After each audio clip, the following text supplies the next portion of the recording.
The Neo Reality Entertainment brand expands with a relaunch of the Neo Reality Collective Pop Culture News Talk. Your host, Eric Brown, gives his insights and thoughts in the ever-expanding news world of comic books, professional wrestling, gaming, TV, and movies. Be sure to donate to the brand and keep up to date with additional content on YouTube channels such as Neo Reality Entertainment, NRE The Wrestleverse, and NRE Pop Culture Omniversa.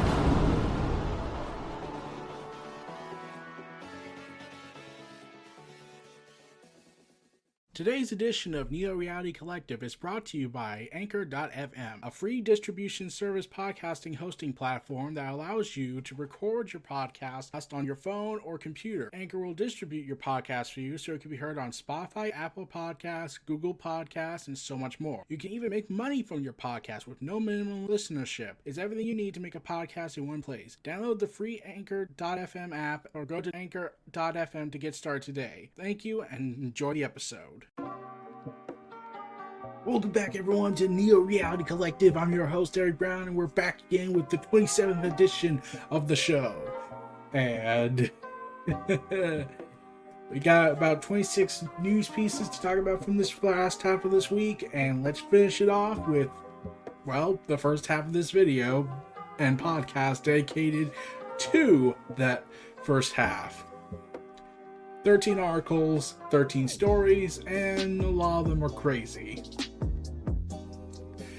Goonies TV show set for Disney Plus. According to Variety, the upcoming show is about a teacher who helps her class recreate the Goonies in a shot-for-shot remake. Okay. The classic 80s adventure is getting a TV series of sorts with a Goonies-inspired drama heading to Disney Plus. Originally known as an Untitled film reenactment project, the script was adapted by Sarah Watson into a pilot episode for Fox, produced by Warner Bros. TV, and is now shipped to Disney Plus, as well as getting a new name, Our Time. So, The Goonies is a 1985 adventure comedy by director Richard Donner, which later became a cult classic, attempting to save their home from foreclosure. The kids of the Goondocks embark on an adventure to find hidden treasure of a 17th century pirate, One-Eyed Willie. Now this classic kids film is getting sort of a meta remake. It's an incredible cast, but unfortunately a little bit too young for Fox, and so we immediately swung into high gear and hit the town with it. Warner Bros. Television boss Clancy Collins Wright. We did not yet have anything in development at Disney Plus. It's been another example of being able to carve a pathway where there was only one venture of a great story, a great pilot, and a great series. The deal was it has taken a while to make, but we're really excited to be moving forward. The Donner Company and Ambien, which were both behind the Goonies, are on board for the upcoming project. Okay. Oh man. So they're basically making a movie, a TV show about a class recreating the Goonies that's a shot-for-shot remake. Is this supposed to be a meta commentary? I feel like this is supposed to be a meta commentary on remakes. Okay. Meanwhile, Guillermo del Toro was revealing his scrapped Pacific Rim sequel plan, and had he been allowed to do it. Apparently, Guillermo del Toro's original plans for his scrapped Pacific Rim sequel all involved time travel and the return of a dead hero. The villains was this tech guy that had invented basically sort of the Internet 2.0, and then they realized during an interview with The Wrap, and then they realized that all his patents came to him one morning, and so little by little they started putting together this, and they said, oh, he got them from the precursors, the guys that control the kaiju. And when they found out that the precursors are us 1,000 years in the future, they're trying to terraform, trying to reharvest the Earth to survive, and wow, that way we were in exobiosuits that looked alien, but they were not. We were inside, and it was a really interesting paradox. Man.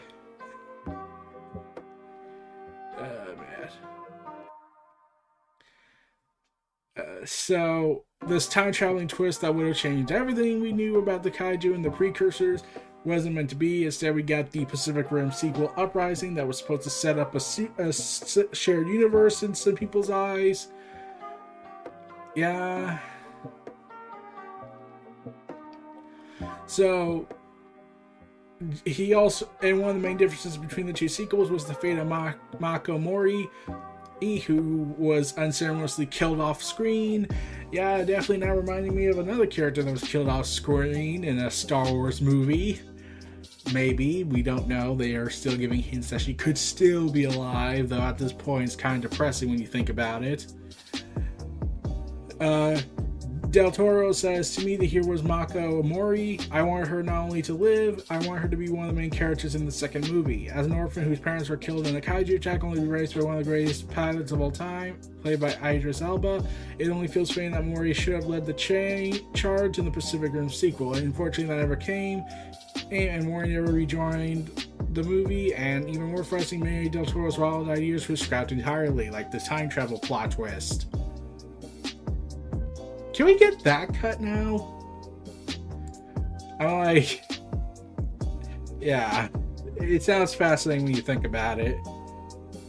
So, Final Fantasy XIV, the widely popular MMO game, Final Fantasy XIV, had their DLC published of Endwalker, and it got so popular and so crazy they had to stop selling the game entirely for a good few days.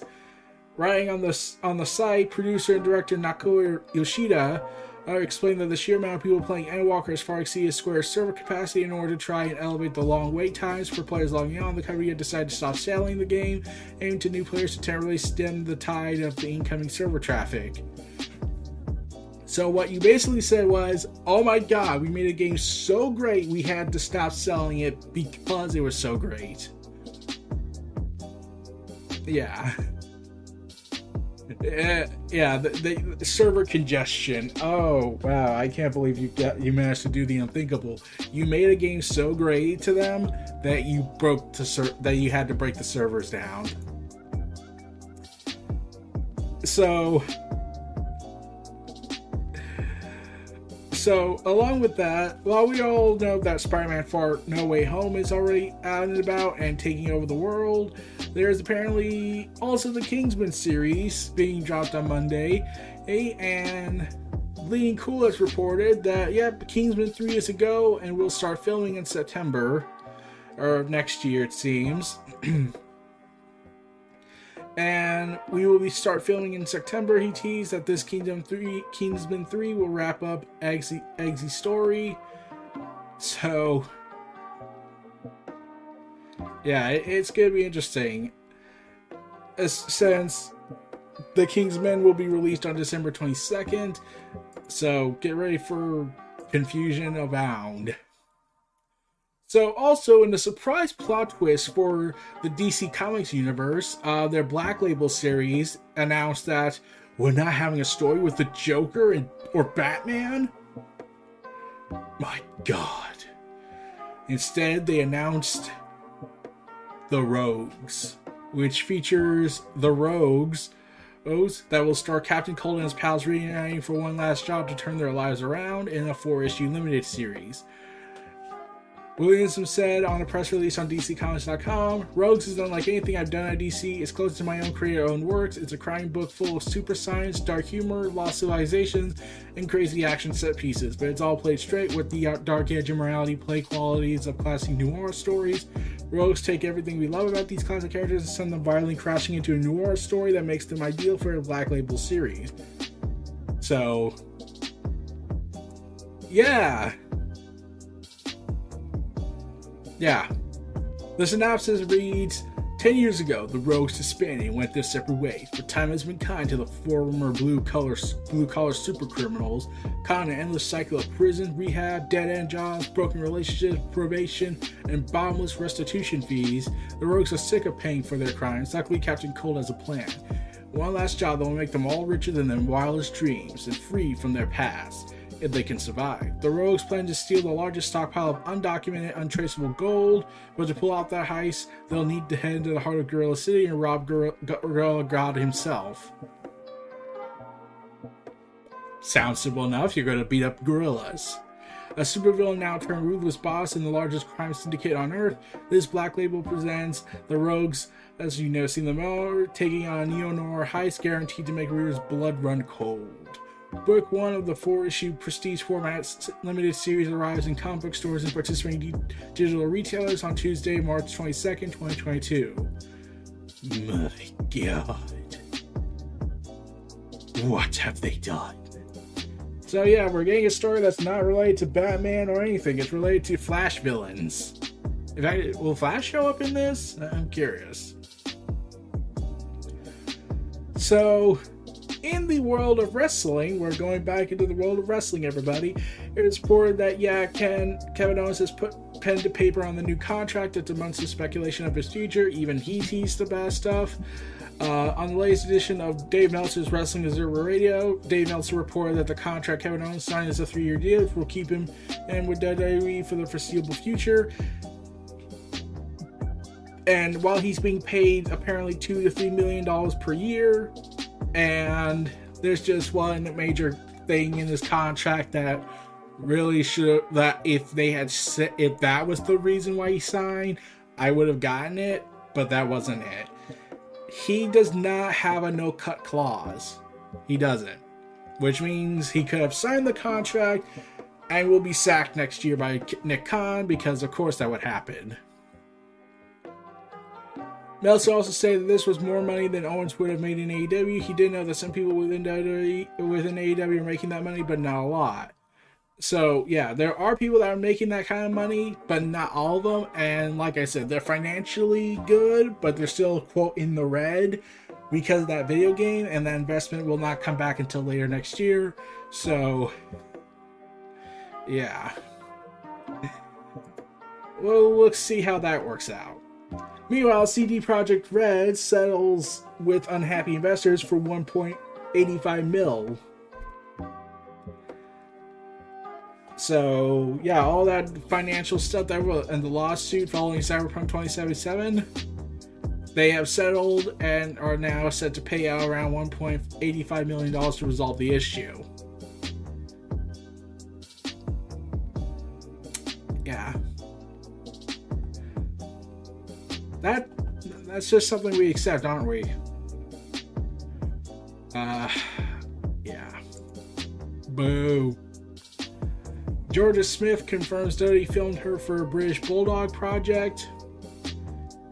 Yeah, remember that British Bulldog Icons episode, which had yet to air but is still expected to. Smith stated that she filmed content during the Hall of Fame ceremony.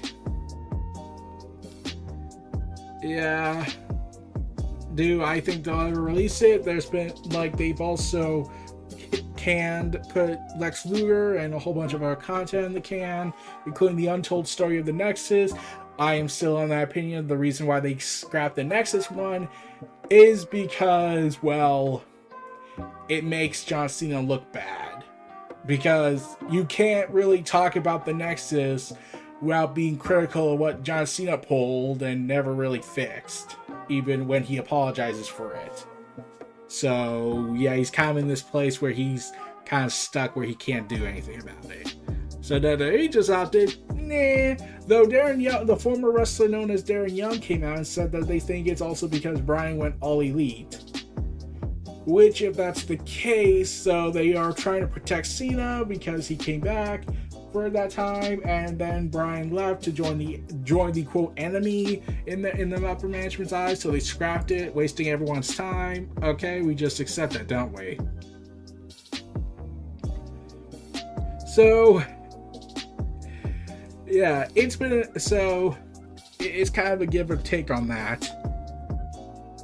So Dan Slott, you know, the writer who retconned Franklin Richards' entire existence,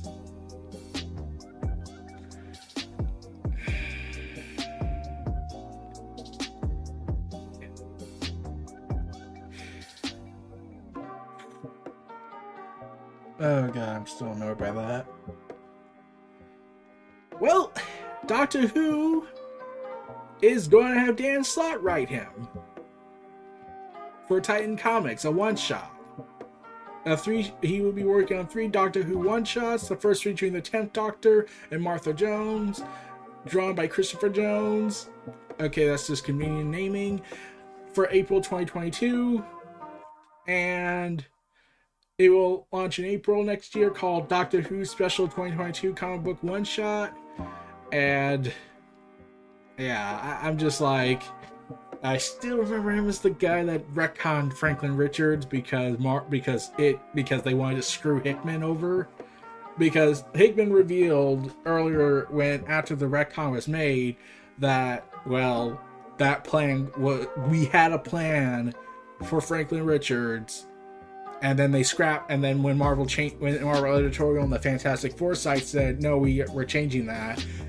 Well, then they were like, well, I already have this plan set, so what do we do with it? And then they did this scene in Marauders during the Hellfire Gala where Reed Richards says he tells something to Charles Xavier. We don't know what he says. I assume, and this is the thing I'm going to point out, I assume that might relate to what happened with Franklin Richards. I was thinking to myself, there's an easy retcon you can do with this. Just have Charles Xavier reveal he lied about that because, he knows Mr. Sinister is going to try and do something with, the power that he has. So, yeah, and especially since recently they've been gearing up that Mr. Sinister is going to become a traitor. Yeah, I wouldn't be surprised if they do that retcon to fix the retcon. Along with that, Dark Horse Comics will be publishing Mike Mignola and Greg Hinkle's Radio Spaceman. And for 2022 for spring, a new 2-issue comic book event by Hellboy creator Mike Mignola and Black Cloud artist Greg Hinkle. The standalone steampunk space adventures describes the full of mystery, monsters, and awesome gadgets and marks the first round big appearance for Radio Spaceman, based on old viral pencil sketches. So that he posted online and everyone loved, rather than those he's. This new series is written by him, with art by Inko, colors by Dave Stewart, and lettering by Clem Robbins. So, yeah, different from Hellboy, ain't it? Coming out March 2nd of 2022. Also, the controversial Warren Ellis is back in the news because his old creative work, Freak Angels, will be published as was published as the first digital comic book back for Avatar Press. That's back in 2008. Well, that's being turned into a TV series debuting on January 27, 2022. Yeah, that's just something we accept now. So, it continues to be revealed on AEW's front that, yeah, the original plan was that Gallows and Anderson were possibly going to be in the Inner Circle, but they re-signed with WWE, so Jake Hager was bumped up or came into the picture. Chris told Tony he wanted me for the job, and the rest is history. And Tony made sure I wasn't a scumbag, and he had a couple phone calls with me, and then I got to be elite. It was great. I am so glad to be I got to be part of the groundwork, the beginning team of AEW. I'm very proud of that. So yeah, this was confirmed a while back that Gallows and Anderson were going to come in and probably join the Inner Circle, or at least make their debut. But then they re-signed with WWE, and a lifetime regret is still had on that. And then it was originally proposed that they would do it at Madison Square Garden, but then WWE, being the massive dictators that they wanted to be, blocked them because, they're not a threat or anything to their power, right? To their standings, right? Meanwhile, Image Comics continues to plan to publish Slumber by Tyler Burton Smith and Vanessa Cardella. If I butchered that last name, I'm sorry. A horror comic about a dream detective investigating a series of murders that happen in people's dreams. It just so happens to be one of the well-known 5 essential comic book pitches every creator needs if they want to land an Image series about one or 5 things Image published series about. Apparently that's what Bleeding Cool wrote. Alongside Gods living in the world of humans, music is a superpower, or wada. But, the press release came out and said that from the twisted minds of writer Tyler Burton Smith and rising star artist Vanessa springs the forthcoming horror thriller Slumber. This all-new ongoing series will launch from Image Comics this March. In slumber, Ryu's meets Setsun, a nightmare hunter and a dream detective. She runs a shoddy black alley business where she helps clients sleep at night by entering their dreams and killing their nightmares. But the past comes back to haunt her when she tracks down a literal living nightmare, a serial killer that murders people in their sleep. Slumber is an exploration of the surreal world of dreams that is meant to be as weird, funny, unsettling, and unpredictable as the wildest scenes that we've all experienced. And the artist also came out and said, working on Slumber gave me a delightful opportunity to bring to life all the weird, symbolic, psychedelic worlds that Tyler has imagined. This is a wildly original story peppered with an unexpected humor and heart. I hope the readers enjoy it half as much as I enjoyed drawing it.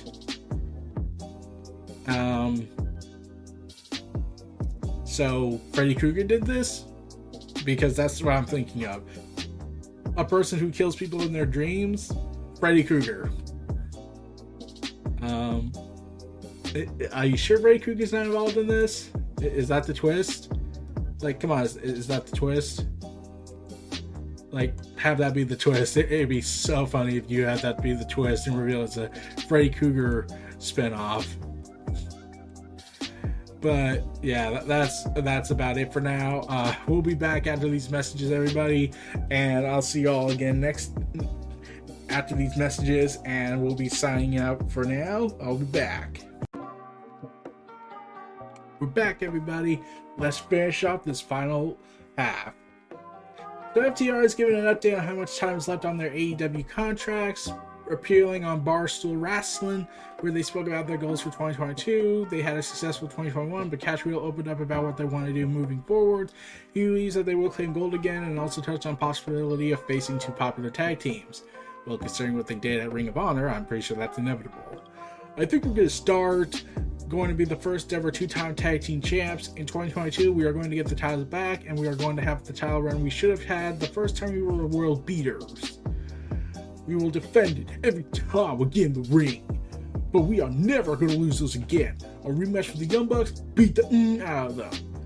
Beat the out of the Briscoes. Hold titles everywhere. You're also going to beat up the Rock and Roll Express, but that's not going to be brought up.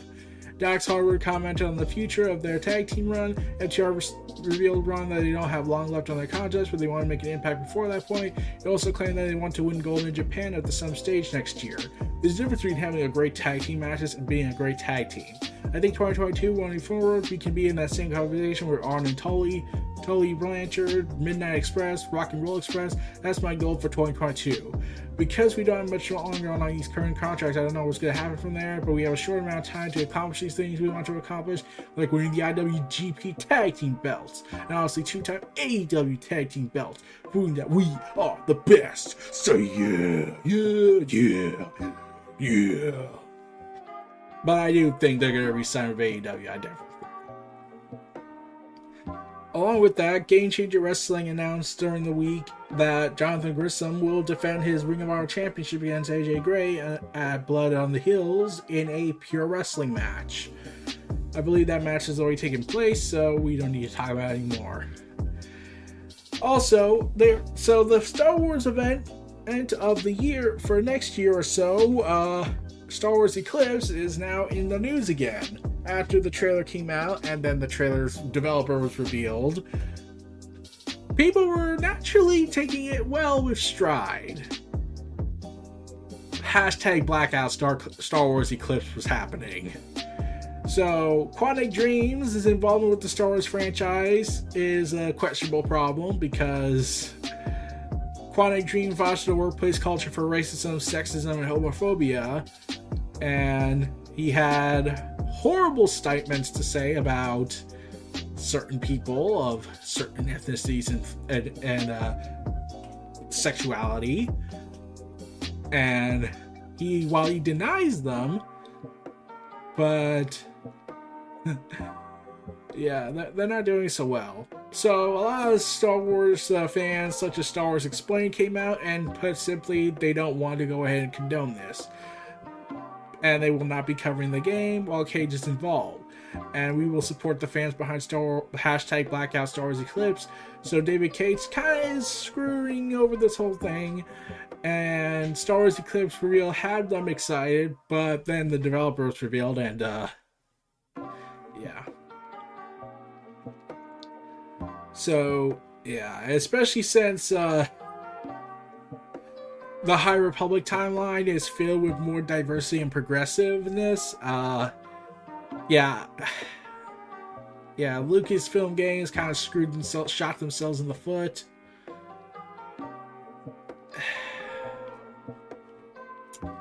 Yeah.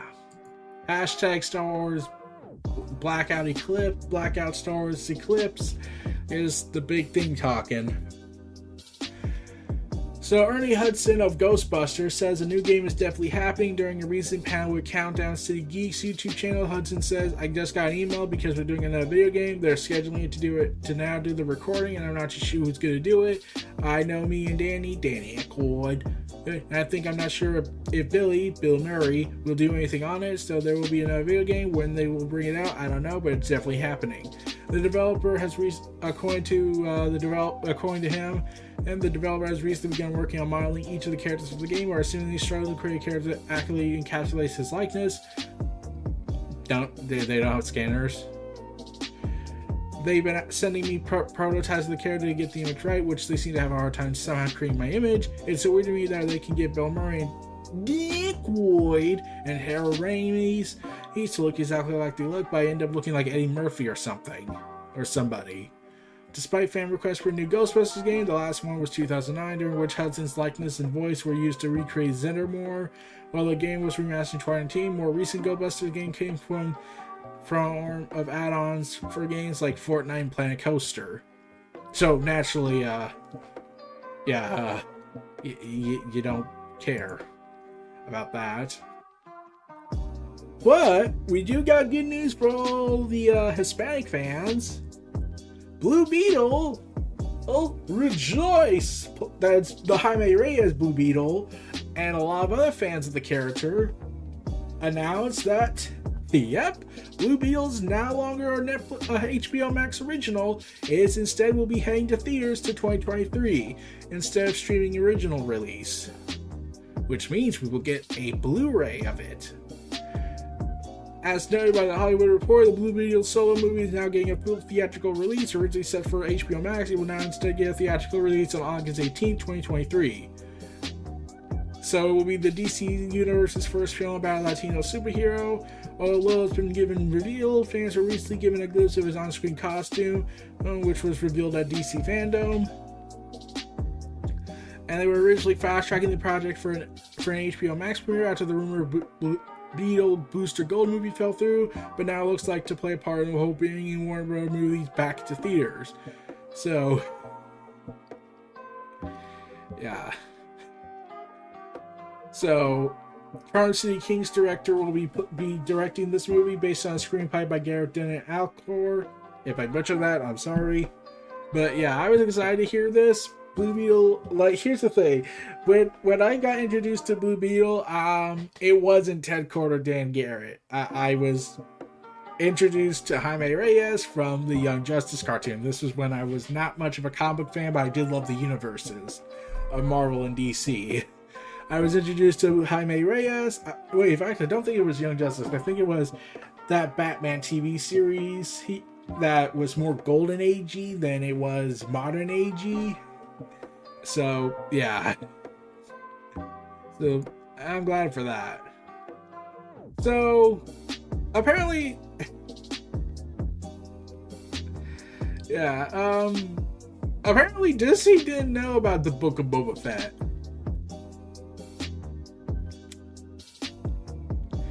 The Book of Boba Fett co-showrunner Robert Rodriguez came out saying even Disney didn't know when we were going to drop it like that, revealing in an interview with THR, the Hollywood Reporter.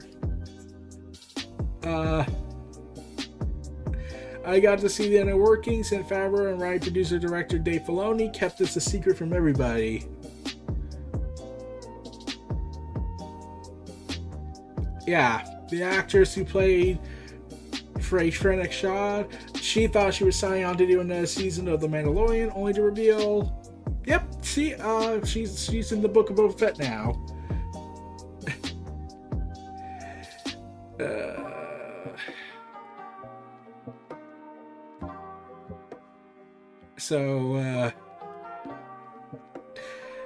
Yeah, they didn't know.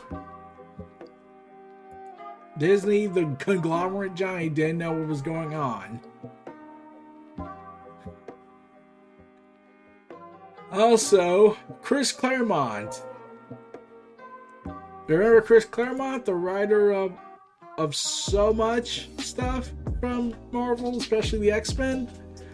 Well, he's finally getting to write Gambit. Yeah. Chris Claremont is finally writing Gambit, and a press release passed off as an exclusive, reporting one of Marvel's media websites. So Chris Claremont was announced to be writing Gambit from the legendary writer Chris Claremont, artist. Let me see if I get the name right. Sid Cotten. If I butchered that, I am so sorry. I was thinking. So does this are they gonna go ahead and put this tie into the Destiny of X saga they're gonna do in the next year? I'm not sure yet. I don't know if this takes place during Chris Claremont's timeline of run, or take this place in present time. So, genocidal villain of the X-Men, Cassandra Nova. Remember her? She was created by Grant Morrison and Frank Whitley for E is for Extinction. Okay, how do I say this delicately? So, she's the reason why 16 million mutants were killed in Genosha, and trying to create a war between mutants and humans in the X-Men Red series by, if I'm correct, Tom Taylor, back before Hickman took over. So, and what could have been a interesting plot twist for the series and not be a spoiler reveal by Marvel executives, Cassandra Nova is joining the Marauders. I must stress that this is the person that killed 16 million mutants in Genosha and destroyed the island. But the Scarlet Witch is to blame for everything that's wrong with them.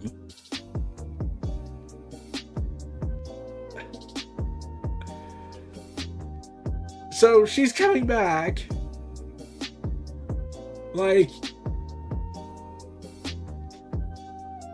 Oh god, I am amazed that the mutants are that villainous nowadays.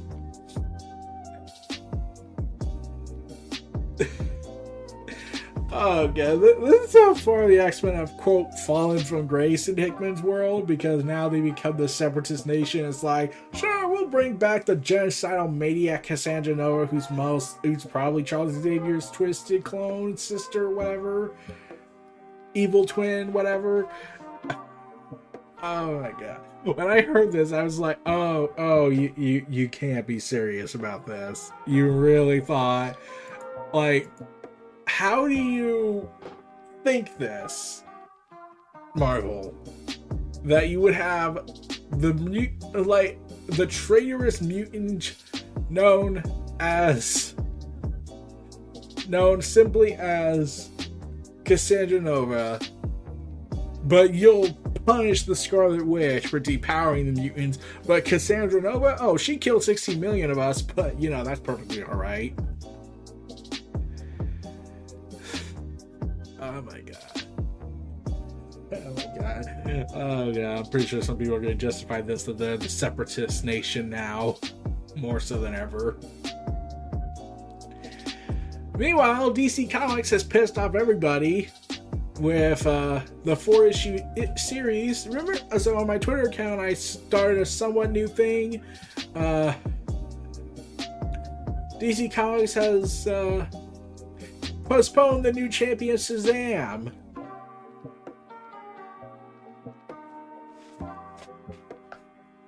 Mary Marvel is set to become the new Shazam, and then they delayed it.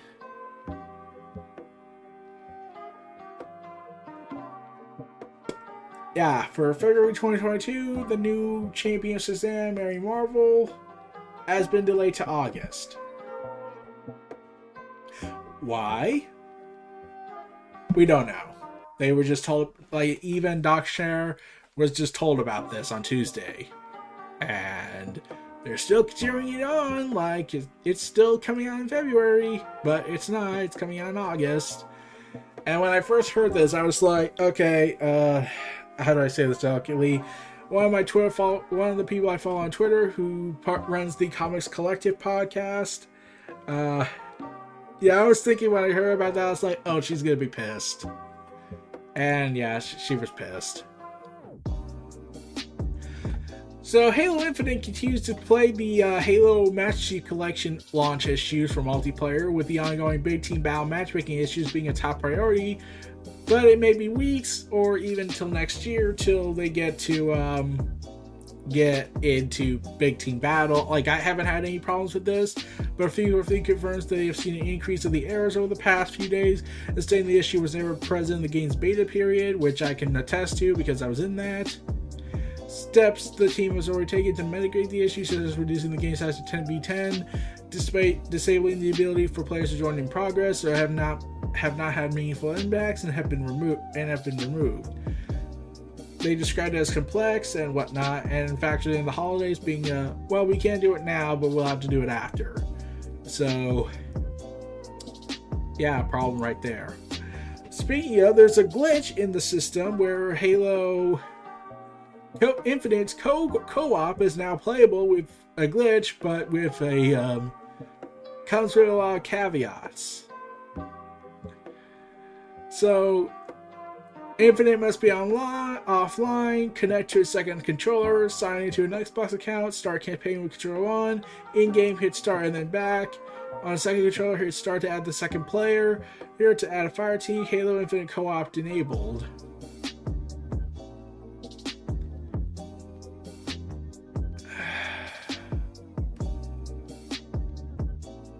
Why are these features in the actual public product, not just kept in a server on their private product?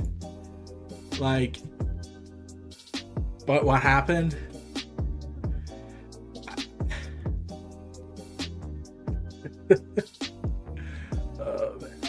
Oh man.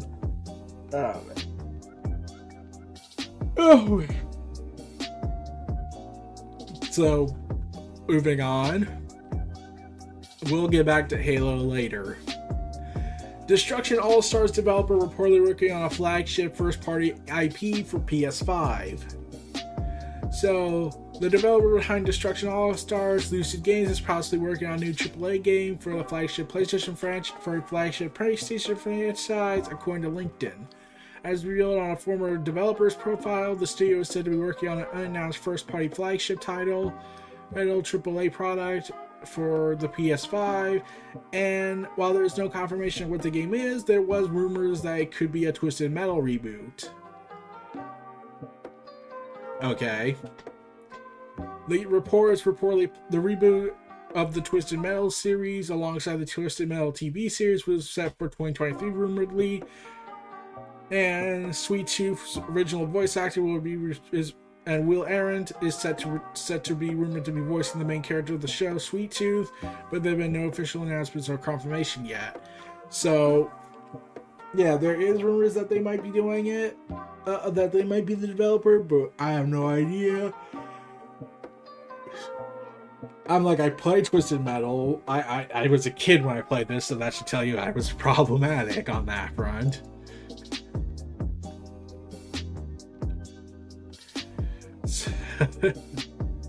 That wasn't problematic at all on that. It is just a game to me.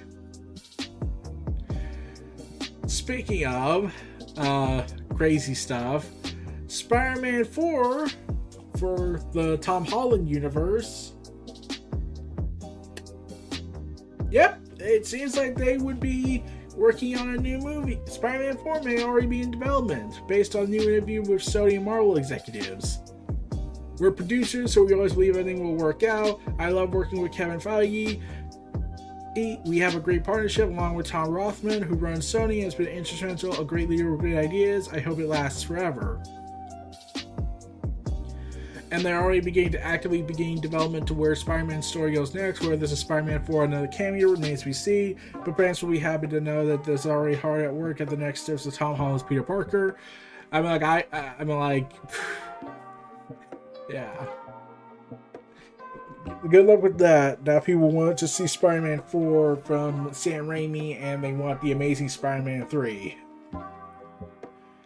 So the Halo upcoming TV series for Paramount Plus has been said it won't be canon. And just to further piss everyone off, because of course this is going to happen.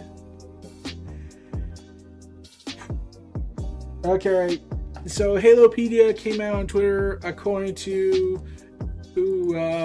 Kiki Wolfkill. Yeah.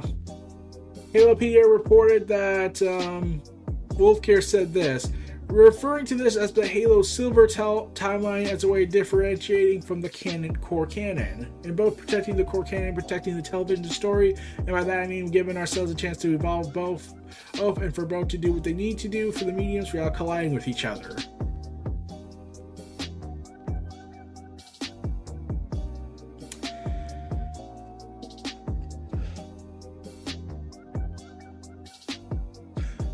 So, stop me if this sounds not at all stupid, but how is it Marvel can have a multiverse,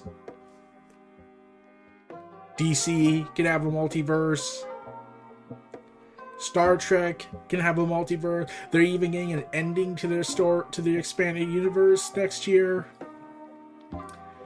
Let's see, Command and Conquer can have a multiverse. Now freaking Halo can have a multiverse, but it is so goddamn impossible to have Star Wars have 2 to 3 timelines active.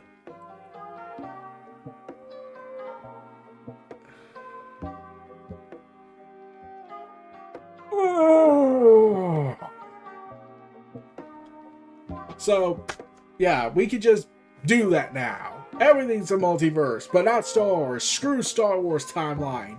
And this is the anniversary of Luke Skywalker's return, not that other Luke we got from the Last Jedi, only to be cruelly reminded that yes, we're gonna have Luke be miserable and Baby Grogu is gonna die at the beginning of the sequel trilogy. Because it's Star Wars and it's about misery and not all about hope and fighting the impossible and breaking old traditions that need to be broken. Wait. Yeah, I'm annoyed by this. Why is the Halo TV series able to be on its own 2 feet and not be, part of the canon, but call it, oh, it's an alternate timeline. Oh, Star Wars? Yeah, we can do that for Star Wars because, market confusion or something like that. Market confusion, that's clearly the reason.